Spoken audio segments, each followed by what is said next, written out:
কোর্টে মুখ্যমন্ত্রীর করা এসআইআর মামলার শুনানি ইতিমধ্যেই শুরু হয়ে গিয়েছে। মুখ্যমন্ত্রীর আইনজীবী তিনি জানালেন ৮৫০৫ জন গ্রুপ বি অফিসারের নাম পাঠানো হয়েছে। আর অন্যদিকে সুপ্রিম কোর্টে নির্বাচন কমিশন জানালো আমরা শুধু সংখ্যা পেয়েছি, কোনো নাম পাইনি। আর কি উঠে এলো আজকের এই শুনানিতে? সরাসরি নিউজরুম থেকে আমাদের প্রতিনিধি অতনু হালদার আমাদের সঙ্গে রয়েছেন। অতনু, কি আপডেট? দেখো, মুখ্যমন্ত্রী মমতা বন্দ্যোপাধ্যায় এসআইআর নিয়ে সুপ্রিম কোর্টে যে মামলা করেছিলেন, গত ৪ তারিখ যার শুনানি ছিল, আজকে হচ্ছে গিয়ে তার আবার শুনানি ইতিমধ্যেই সুপ্রিম কোর্টে শুরু হয়েছে প্রধান বিচারপতির এজলাসে। এবং এই শুনানি চলাকালীন তুমি জানো যে আগের দিনে সেই প্রসঙ্গ প্রথম উঠে আসে, যেখানে আগের দিন প্রধান বিচারপতি বলেছিলেন যে বাংলা ভাষা জানেন, বাঙালিদের পদবি সম্পর্কে সম্যক ধ্যান ধারণা আছে, এই রকম অফিসার, সেই রকম অফিসার যদি রাজ্যের তরফ থেকে নির্বাচন কমিশনকে দেওয়া হয়, তাহলে পরে এই যে লজিক্যাল ডিসক্রিপেন্সি নিয়ে যে সমস্যা হচ্ছে, এই সমস্যার অনেকটাই সমাধান করা সম্ভব হবে। এবং সেই মতো তিনি নির্দেশ দেন রাজ্যকে যে অবিলম্বে এই ধরনের অফিসারদের নাম যেন রাজ্যের তরফ থেকে নির্বাচন কমিশনের হাতে তুলে দেওয়া হয়। তা আজকে যেটা হচ্ছে, নির্বাচন কমিশন সুপ্রিম কোর্টে এই শুনানি চলাকালীন যেটা জানায় যে তারা ৮৫০৫ জন গ্রুপ বি অফিসারের নাম পেয়েছেন, তাদেরকে সেই নাম পাঠানো হয়েছে। কিন্তু তারা শুধু তালিকা পেয়েছেন, নাম পাননি। মানে রাজ্যের পক্ষ থেকে বলা হয় যে ৮৫০৫ জন গ্রুপ বি অফিসারের নাম পাঠানো হয়েছে। আর কমিশনের তরফ থেকে বলা হয় যে হ্যাঁ, তারা ৮৫০৫ জনের সংখ্যাটা পেয়েছেন যে এতজন অফিসারকে এখানে দেওয়া হচ্ছে, কিন্তু তাদের কোনো নাম পাননি। অর্থাৎ ৮৫০৫ জন অফিসার কোন কোন অফিসার তার বিস্তারিত তথ্য তারা পাননি। এবং সেই নামগুলো তাদেরকে পাঠানো হয়েছে ৭ তারিখ। তাতে প্রধান বিচারপতি বলেন ৭ তারিখে এই নাম পাঠানো হয়েছে, ৪ বা ৫ তারিখেও পাঠানো যেত, অর্থাৎ আগেই এই নাম রাজ্য নির্বাচন কমিশনকে পাঠাতে পারত। এবং একই সঙ্গে প্রধান বিচারপতি রাজ্যকে এই প্রশ্নও করে যে আপনারা বিস্তারিত নামের তালিকা কেন পাঠাননি, অর্থাৎ শুধু সংখ্যা কেন পাঠিয়েছেন, নামের তালিকা যেটা পাঠানোর কথা সেটা কেন পাঠাননি। মুখ্যমন্ত্রীর আইনজীবী এই প্রসঙ্গে বলেন যে আমরা কমিশনের উত্তরের অপেক্ষা করছিলাম, সেই জন্য এইটা পাঠাতে দেরি হয়েছে বা এখনও নামের তালিকা তারা পাঠাননি, এরকম।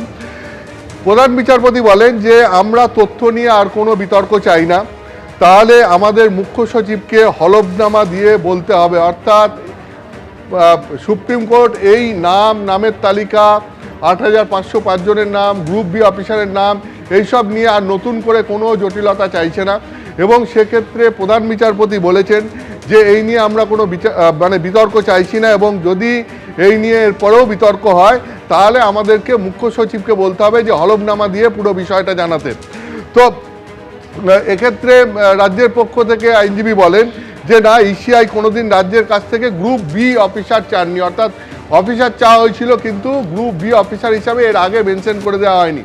তো এই সমস্ত নিয়েই এখন শুনানি চলছে। মূলত আমি তোমাকে যেটা বলছিলাম যে আজকে শুনানির মূল বিষয় যে জায়গায় দাঁড়িয়ে, সেটা হচ্ছে লজিক্যাল ডিসক্রিপেন্সি, এবং এখানে যে বহু মানুষের নাম রয়েছে এবং সেই লজিক্যাল ডিসক্রিপেন্সি, সেই সমস্যার সমাধান কিভাবে করা যাবে, এবং সেটা করতে গেলে বাংলা ভাষা এবং বাঙালিদের পদবি সম্পর্কে সম্যক ধ্যান ধারণা আছে এরকম অফিসারদের লাগবে, যেটা এর আগের দিন সুপ্রিম কোর্টের প্রধান বিচারপতি বলেছিলেন। এবং সেই মতো তিনি বলেছিলেন যে রাজ্যকে সেই অফিসারদেরকে ইলেকশন কমিশনকে দিতে হবে, কারণ ইলেকশন কমিশনের অভিযোগ ছিল তারা রাজ্যের কাছে অফিসার চেয়েও পাচ্ছেন না। গ্রুপ বি অফিসার তারা চেয়েছিলেন, কিন্তু মাত্র ৮০ জন অফিসারকে তাদের দেওয়া হয়েছিল, তাই তাদেরকে ভিন রাজ্য থেকে ৮,০০০-এরও বেশি অফিসার আনতে হয়েছিল। এবং রাজ্য গ্রুপ বি অফিসার দেওয়ার জায়গায় বহু জায়গায় শুধুমাত্র অঙ্গনওয়াড়ি কর্মীদের দিয়েছে, ফলে তাদেরকে দিয়ে কাজ চালানো সম্ভব হচ্ছে না। তাতে সুপ্রিম কোর্টের প্রধান বিচারপতি বলেন যে রাজ্যকে পর্যাপ্ত অফিসার দিয়ে নির্বাচন কমিশনকে সাহায্য করতে হবে, এবং সেই ধরনের অফিসারদের দিতে হবে যাদের বাংলা ভাষা, বাংলার পদবি সম্পর্কে সম্যক জ্ঞান আছে। তাহলে পরে এই যে লজিক্যাল ডিসক্রিপেন্সি, অর্থাৎ পদবি, কেউ ব্যানার্জির জায়গায় বন্দ্যোপাধ্যায় নিয়ে কনফিউশন হচ্ছে, কেউ একজন এক এক রকমভাবে পদবীর স্পেলিং লেখেন, কেউ খান লেখেন, কেউ খাঁ লেখে, এই নিয়ে সমস্যা হচ্ছে। ফলে এইগুলো সম্পর্কে যাদের ধারণা আছে সেই সমস্ত অফিসারদের যদি এই ক্ষেত্রে ডেপুট করা যায় তাহলে পরে সমস্যাটা সহজেই সমাধান করা সম্ভব হবে। তো সেই মতো সুপ্রিম কোর্ট রাজ্যকে অফিসারদের নামের তালিকা জমা দিতে বলে। তো নির্বাচন কমিশনের তরফ থেকে জানানো হয়েছে যে রাজ্য ইতিমধ্যেই 8,505 জন অফিসার দেবেন বলে তাদেরকে সংখ্যাটা পাঠিয়েছেন, কিন্তু কোন কোন অফিসারদের দেওয়া হবে সেই অফিসারদের নামের তালিকা পাঠানো হয়নি। তো এই নিয়ে এখনও শুনানি চলছে, সুপ্রিম কোর্টে এই শুনানি চলছে এখনও। তো এখন দেখার যে আজকে এই শুনানি শেষ পর্যন্ত কি হয় এবং সুপ্রিম কোর্টের এর পরে শুনানি শেষ হওয়ার পরে আজকের শুনানির পর কি নির্দেশ আসে। অতনু, তুমি আমাদের সঙ্গে থাকো। যে খবরের দিকে আমাদের এই মুহূর্তে নজর রয়েছে, সুপ্রিম কোর্টে মমতা বন্দ্যোপাধ্যায়ের করা এসআইআর মামলার শুনানি, যে শুনানি বেশ কিছুক্ষণ ধরেই চলছে। ইতিমধ্যে মুখ্যমন্ত্রীর আইনজীবী তিনি জানিয়েছেন 8,555 জন গ্রুপ বি অফিসারের নাম পাঠানো হয়েছে। আর অন্যদিকে সুপ্রিম কোর্টে নির্বাচন কমিশন বলছে আমরা শুধু সংখ্যা পেয়েছি, কোনো নাম পাইনি। 7 তারিখ এই নাম পাঠানো হয়েছে, 4 বা 5 তারিখও পাঠানো যেতে পারত, মন্তব্য প্রধান বিচারপতির। সরাসরি আবারও কথা বলবো নিউজ রুমে আমাদের প্রতিনিধি অতনু হালদারের সঙ্গে। অতনু, তুমি যেটা বলছিলে যে আজকের এই শুনানির মূল বিষয় যেটা, যে এই যে লজিক্যাল ডিসক্রিপেন্সিতে যে সমস্যা, তার কি কোনো সমাধান পাওয়া যাবে? দেখো, সেই সমাধানটাই খোঁজার চেষ্টা করছে সুপ্রিম কোর্ট। কারণ রাজ্যের এর আগের দিন তুমি জানো যে মুখ্যমন্ত্রী নিজে সুপ্রিম কোর্টের সামনে দাঁড়িয়ে তিনি নিজে সওয়াল করেছিলেন এবং সেখানে তার অভিযোগ ছিল যে এই লজিক্যাল ডিসক্রিপেন্সির নামে লক্ষ লক্ষ মানুষের নাম বাদ দেওয়ার চেষ্টা করছে ইসিআই এবং এটা হচ্ছে সম্পূর্ণ অযৌক্তিক। তার কারণ, তার যুক্তি ছিল যে এক্ষেত্রে বাঙালিদের নামের যে পদবি, তা ব্যানার্জি, বন্দ্যোপাধ্যায়, খান, খাঁ, এই সমস্ত এইগুলোকে নিয়ে সমস্যা তৈরি করা হচ্ছে, অথচ এইগুলো নিয়ে সমস্যা তৈরি হওয়ার কথা নয়। এখন এইভাবে যদি নাম বাদ দেওয়া হয় তাহলে পরে তার অভিযোগ ছিল যে এটা আসলে বাংলার মানুষকে পিষে মারার চেষ্টা করা হচ্ছে। তো সেই অভিযোগের পরিপ্রেক্ষিতে সুপ্রিম কোর্ট সমস্ত কিছু শুনে বলে যে এই ক্ষেত্রে এমন অফিসারদের নিয়োগ করতে হবে যে অফিসারদের নিয়োগ করলে যারা এই পদবি সম্পর্কে যাদের ধারণা আছে, যারা এই সমস্যা সহজে সমাধান করতে পারবে।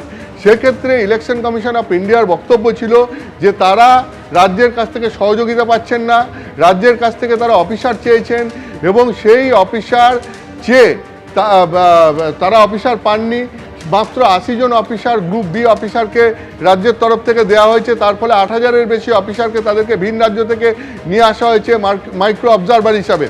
তো সেখানেই সুপ্রিম কোর্ট বলে যে তাহলে রাজ্যকে অফিসার দিতে হবে এবং রাজ্য যেন সেই অফিসারদের দেয় এবং তাহলে পরে এই সমস্যার সমাধান করা যাবে।